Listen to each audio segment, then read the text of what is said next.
नमस्कार दोस्तों, सलाम अलैकुम, चरण स्पर्श, जय श्री राम, जो बोले सोनियाल, सत श्री अकाल। दोस्तों, नशा छोड़ना है तो बहुत मुश्किल, लेकिन नामुमकिन नहीं है आज की दुनिया में। क्योंकि पहले के लोग बिना नशा छोड़े इस दुनिया से रुखसत हो गए। उसका कारण ये रहा था कि या तो उन्हें छोड़ना ही नहीं था, या उन्हें छोड़ने के तरीके नहीं पता थे, या जो तरीके आज हमारे पास मौजूद हैं, जैसे कि नार्कोटिक्स एनोनिमस का सहारा, जैसे कि drug de addiction treatment centre, है ना? तो जैसे कि अगर हमें ज़्यादा तड़प है, ज़्यादा परेशानी है और हम सच में छोड़ना चाहते हैं नशे को, तो हम पहले काम ये करेंगे कि हम सबसे पहले किसी डिटॉक्सिफिकेशन सेंटर या नशा मुक्ति के अंदर भर्ती होने के लिए चले जाएँगे। वहाँ पे कुछ महीने रहेंगे। वहाँ कुछ महीने रहने के बाद हमें ये एहसास होने लगेगा कि ज़िम्मेदारी क्या है, अच्छा क्या है, बुरा क्या है ना? और माँ-बाप क्या है, प्यार परवाह क्या है, चिंता क्या है ना? कीमत क्या है?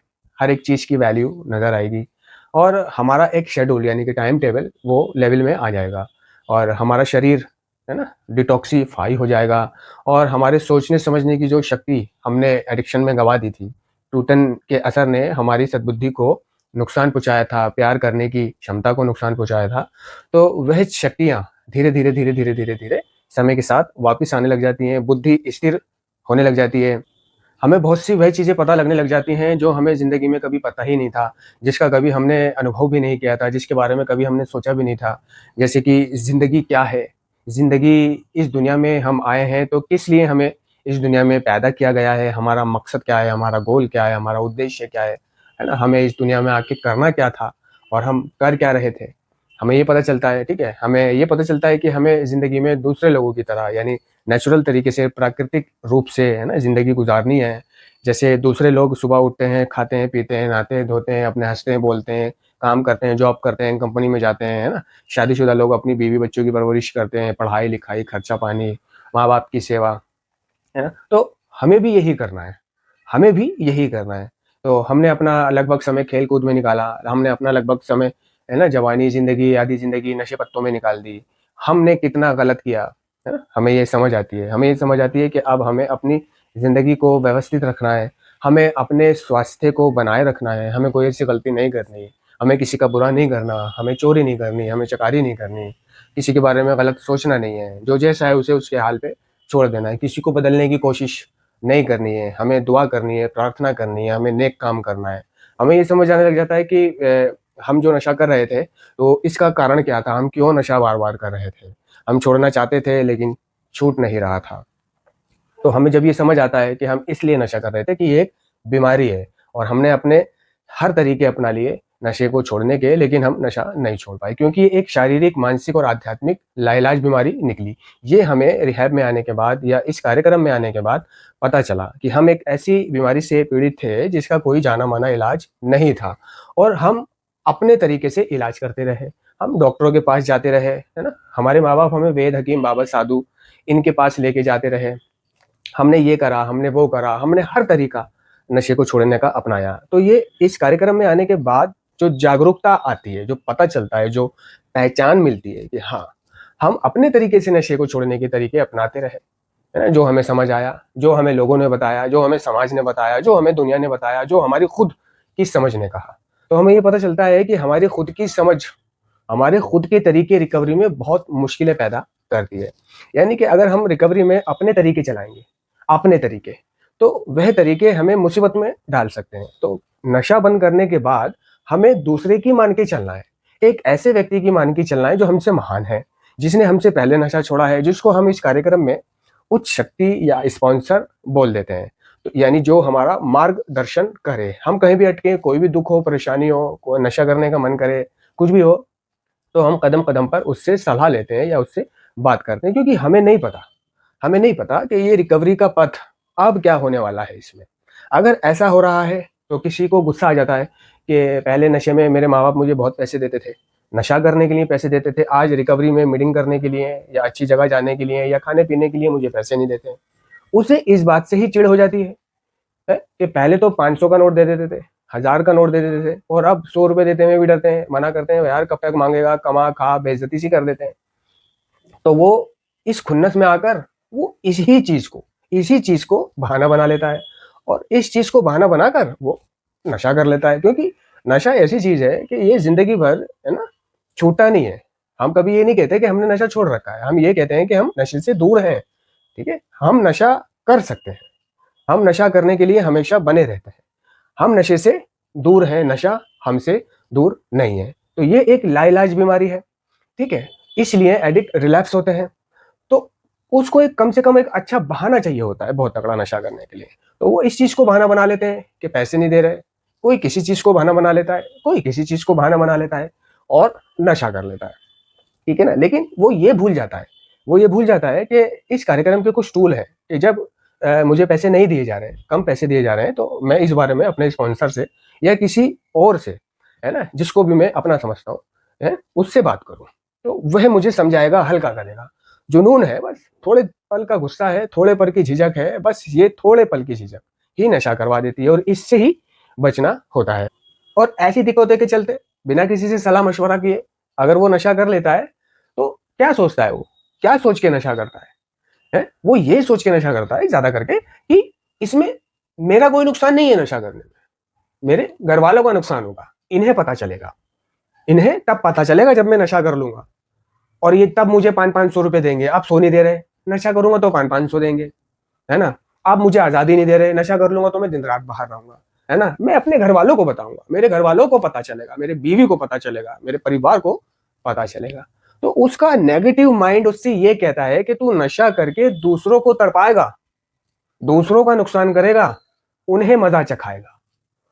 उसका नेगेटिव माइंड, नहीं, दूसरों के ऊपर कोई असर नहीं पड़ता, समझे। नुकसान होता है तो तेरा, नशा करने वाले का। वो ये भूल जाता है नशा करने से पहले कि नुकसान उसका होगा। वही नशा करेगा, बीमारी की जकड़ में वो आएगा, एक करेगा, फिर एक के बाद 2 वो करेगा, फिर 3 वो करेगा, धीरे धीरे चालू वो हो जाएगा। वो नशा उसको उसी जानलेवा चक्कर पे लाके खड़ा कर देगा। धीरे धीरे उसके पास नशा करने के लिए आज तो पैसे थे, कल पैसे नहीं होंगे, वो कल फिर चोरियां करेगा, चकारियां करेगा, पकड़ा जाएगा, पीटेगा, पब्लिक मारेगी, जेलों में जाएगा, हवालातों में जाएगा, थानों में जाएगा। ठीक है ना, बेइज्जती होगी, फुटपाथों पे पड़ा रहेगा, धक्के खाएगा, भीखे मांगेगा, नशे के लिए भटकेगा। ठीक है, बीमारी पकड़ लेंगी उसे, कमजोर हो जाएगा, बिस्तर पर पड़ा रहेगा, सुसु भी उधर ही करेगा, टॉयलेट भी उधर ही करेगा, फिर रातों को विड्रॉल में तड़पेगा, कोई नशा कराने वाला नहीं बचेगा, कोई पूछने वाला नहीं बचेगा, है। तो वो ये भूल जाता है। इसमें सबसे ज्यादा नुकसान किसका हो रहा है? उसका। उसने क्या सोचा था कि दूसरों को सबक सिखाऊंगा, दूसरों को सबक सिखाने के चक्कर में उसने अपनी ढाली। जैसे ही उसकी ये बात समझ में आ जाती है कि नशा करना या ना करना ये सब मेरे अच्छे बुरे के लिए है, इसमें किसी का अच्छा नहीं है, किसी का बुरा नहीं है, जैसे ही उसकी ये समझ में आती है, क्योंकि उसकी समझ में देर से आती है, नशेड़ी की प्रॉब्लम यहाँ है। जैसे उसकी समझ में आती है कि नशा छोड़कर मैं सिर्फ अपना भला करूंगा, नशा छोड़कर सिर्फ मैं अपनी जिंदगी को बेहतर बनाऊंगा, और नशा करके मैं सिर्फ अपना बुरा करूंगा, तो जब उसकी ये समझ में आ जाती है, ठीक है, तब जाके वो नशे पे प्रतिबंध लगाना शुरू करता है। जब उसकी ये समझ में आ जाती है कि हाँ, मैं चाहे किसी भी सूरत में नशा करूं, चाहे मुझे पैसे ना मिल रहे हो, चाहे कुछ भी हो रहा हो, नुकसान तो मेरा ही होता है। देखो, चाकू आप अपने मारोगे तो खून किसी और के नहीं निकलेगा। तो जिस दिन नशेबाज की ये चीजें समझ में आ जाती हैं, तो वो बर्दाश्त करना आ जाता है उसको। और ऊपर से अगर वो स्पॉन्सर से सलाह मशवरा ले रहा हो, संगी साथियों से इस विषय में बातचीत कर रहा हो, और नार्कोटिक्स एनोनिमस की या स्मार्ट रिकवरी की दबा के मीटिंग कर रहा हो, प्रोग्राम से जुड़ा हुआ हो, दुआ प्रार्थना कर रहा हो, ठीक है, बीमारी को समझ हुए हो, तो उसे ये पता चलता है कि ऐसी परेशानी में रहते हुए और भी लोग हैं, मैं अकेला नहीं हूँ, जब वो नार्कोटिक्स एनोनिमस की मीटिंग करता है। क्योंकि ये जो एनए की मीटिंग है हमारे लिए, है ना, एक आशा का स्रोत है, एक होप का स्रोत है, एक बल का स्रोत है। हमें जीने का नया तरीका पता चलता है, उलझनों को झेलना आता है, मुश्किलों को हल करना आता है, या उनसे लड़ना आता है। तो जिस किसी नशेबाज ने नशा छोड़ दिया है और इस तरह की परेशानियां उसके सामने दैनिक जीवन में आ रही हैं, कि जैसे कि माँ बाप कम पैसे दे रहे हैं, या बीवी बच्चे का कोई प्रॉब्लम है, वो समझ नहीं रही, ये वो वगैरह वगैरह, यानी जिन बातों को इकट्ठा करके वो बहाना बना के नशा करने जा रहा है, तो नशा ना करने के बजाय वो पहले स्पॉन्सर से बात करे, किसी संगी साथी से बात करे, या फिर सीधा तरीका ये है कि वो ये सोचे कि मैं आज नशा नहीं करूंगा, कल कर लूंगा। बस आज अपने आप को रोक ले, आज अपने आप को समझा ले, ठीक है, आज अपने आप को बिजी रख ले, ठीक है, अपने माइंड को डाइवर्ट कर ले, और वो जो कलेश गुस्सा छा रहा है उसे एनए में जाके शेयर करे। शेयर करने से हम तन्हा और अकेला होने से बच जाते हैं। ये प्रक्रिया आत्मा की रचनात्मक क्रिया है। आजकल नार्कोटिक्स एनोनिमस की मीटिंगें ऑनलाइन हो चुकी हैं, आईडी पासवर्ड है उनके, मांग लेना जीमेल पे, जो डिस्क्रिप्शन में जीमेल है, वह स्पॉन्सर से बात करे, वह अच्छे कामों की तरफ यानी सेल्फ सपोर्ट बने। वो मतलब ट्रिगर को पहचाने कि जैसे कि मौसम सुहाना हो रहा है, और मौसम सुहाना होने से कभी-कभी नशेड़ी का मन करता है नशा करने का। और कोई खुशी है, तो खुशी में उसका मन करता है नशा करने का, एन्जॉय करने का। और किसी को नशा करते देख उसके मुँह में भी पानी आता है, तो ये है ट्रिगर, इसको पहचानें, ठीक है ना? या वो किसी ऐसी शादी, ब्याह, पार्टी, उत्सव में चला गया है जहाँ ड्रिंक चल रहे हैं या नशे चल रहे हैं, या ज़्यादातर वहाँ नशेबाज हैं, ठीक है? तो वहाँ से वो अपने आप को बचाए। अगर उसका मन नहीं मान रहा है, तो ये ट्रिगर को पहचानना होता है कि वो ऐसी शादी में चला गया है जहाँ लोग शराबें चल रही हैं, वो पी रहे हैं, तो वे वहाँ से कहीं और चला जाए, ठीक है? या फिर उसके ऊपर यानी उसको अपने ऊपर इतना कंट्रोल होना चाहिए कि अगर कोई पी रहा है तो पीने दे। अभी मैं हूँ, मेरे सामने कोई पीता रहे, मेरे को कोई दिक्कत नहीं है, मेरे मुँह में पानी तलक भी नहीं आएगा, ठीक है? ये पहले आता था। मैं ये नहीं कह रहा कि पानी आएगा नहीं, ये पहले आता था, आजकल नहीं आता, क्योंकि जब नशे से दूरी का अरसा, है ना, हो जाता है ना, काफ़ी साल हो जाते हैं, तो नारकोटिक्स एनोनिमस जो है ये मानसिक खिंचाव ले लेती है, कम कर लेती है, लेती तो है नहीं, कम हो जाता है, और ये मानसिक खिंचाव कभी खत्म नहीं होता, ज़रूर ये कम ज़रूर हो जाता है। तो मेरा पहले मन करता था, अर्ली टाइम में किसी को नशा करते देख मन करता था कि कर लूँ, देखी जाएगी। लेकिन अब नहीं करता किसी को नशा करते मन देख। और अब क्या, बहुत सालों पहले से भी ऐसा मेरे साथ हो रहा है कि मेरे सामने ही बैठकर, है ना, लोग स्मैक पी रहे हैं, सामान पी रहे हैं, नशा कर रहे हैं, दारू पी रहे हैं, मगर अपने को कोई मन नहीं कर रहा, कोई लालच नहीं आ रहा, कोई मुँह में पानी नहीं आ रहा। तो ये सब आपके मन में नशा बंद करने की इच्छा, भगवान की कृपा और नारकोटिक्स एनोनिमस की मदद है ना, कि जो आज इतना सब कुछ होने के बावजूद भी नशा करने का मन नहीं कर रहा है। ऐसा नहीं है कि मेरा नशा करने का मन करेगा ही नहीं। एडिक्शन जो है एक शारीरिक, मानसिक और आध्यात्मिक लाइलाज बीमारी है।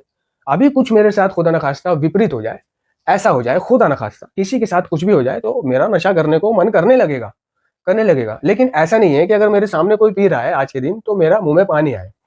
तो ये मीटिंग करने का और नशे से दूरी का अरसा, ये भी एक फ़ायदा है। तो जिसने नशा छोड़ दिया है, उसके लिए तो ये रही चीज़ें। जिसने नहीं छोड़ा है, उसके लिए सिर्फ़ ये है कि अगर वो नारकोटिक्स एनोनिमस से जॉइन होकर उसको कोई विथड्रॉल वगैरह नहीं होते हैं, तो वो वहाँ से नशा छोड़ दे, ठीक है?